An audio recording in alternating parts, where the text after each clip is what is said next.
Welcome, man. Welcome back to the channel. Real quick, I got my y'all remember the 2012 Journey that I bought about 2-3 weeks ago.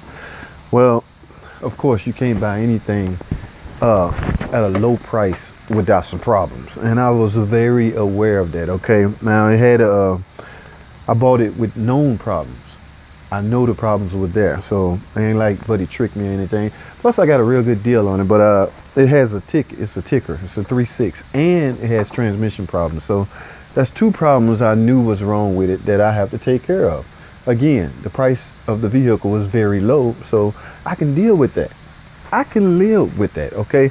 But I am at a dilemma right now. I got the truck tore apart. You know, I don't know if you can see. I'm gonna turn the camera around in a minute, but I got it tore apart. Now my dilemma is, I got a rocker in cylinder 1 has collapsed, and it has eaten up the camshaft. I'm gonna show you in a minute. But my dilemma is, cause I have there's some camshafts laying around the shop. Okay, not that they're bad from the load being worn out from bad rocker arms, but some guys just replace them for insurance purposes. I don't know. They just laying all over the shop. So I grabbed a couple of them. Now the dilemma is, can a used cam be used?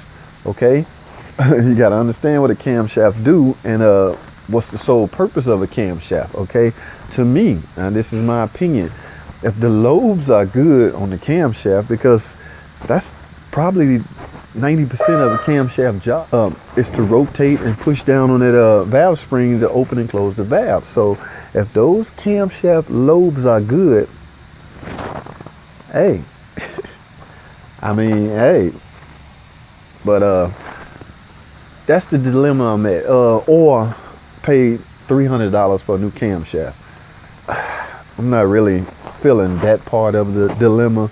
Okay, now I haven't, because I'm doing this myself. There's no big risk as far as, like, even if I was wrong, there's no big deal to take it back out. But if this was a customer job, I would explain to them what they're up against, and I wouldn't advise them. I would tell them which one.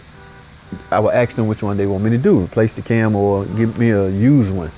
But that seems to be the dilemma. Now I'm gonna turn the camera around so we can y'all can see exactly what. And we're gonna talk some more about this. All right, hold tight. All right, so let me show y'all exactly what I'm talking about. Okay, this is my job that I ended up getting. All right, now as you can see, this is cylinder 1, 3, and 5. All right, so also right here, y'all see this? Man, you can see this. I hope that zoom in right for y'all, but you can see the camera's being in. You can also, that's where my ticker was coming from. Okay, that's no big surprise. We done seen this. We done talked about this a lot. This is no big surprise. See, it gets eaten up around the edges, but actually the lobe is still there, but it's not as high as this one. So you might have, you might end up with a misfire or something like that. I've covered that over and over again. So, but let me explain. Let's talk about my dilemma again. All right. So this is the intake camshaft, and this is the exhaust. All right. So on each one of these camshafts, where's my sensor? Let me find my sensor.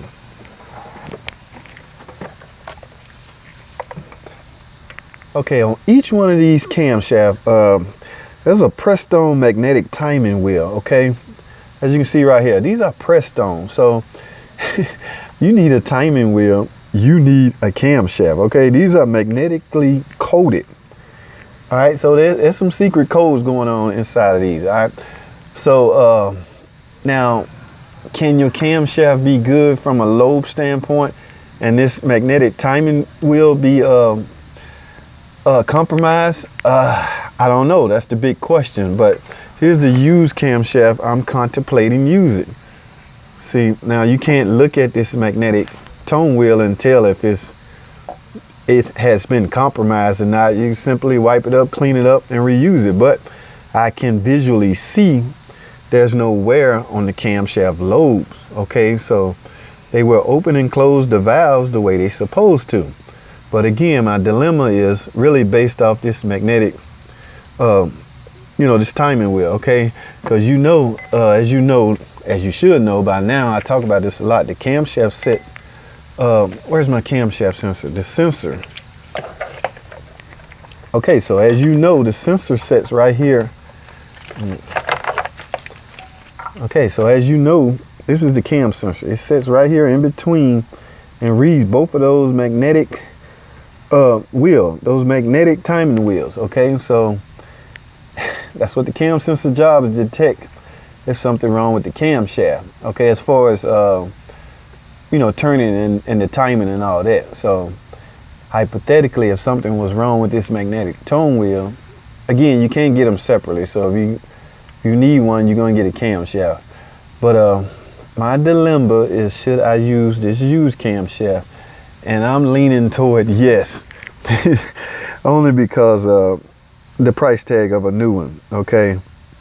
Now, this part here, the exhaust cam on the rear head, it has this part of the PCV system, the crankcase ventilation system, all right? The PCV valve, here's the valve, it rides on here. This thing got a funny name to it. It's called a centrifuge. Okay, I might be pronouncing that wrong, but again, if you need one of these, you need a whole new camshaft. So the camshaft sensor, not really reading this. This is just part of the positive crankcase ventilation system, okay? What the crank sensor is reading is the magnetic tone wheel.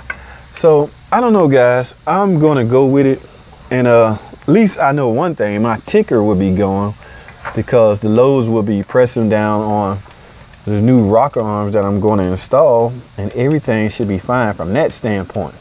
I'm just stuck at that dilemma of, should I use the used camshaft?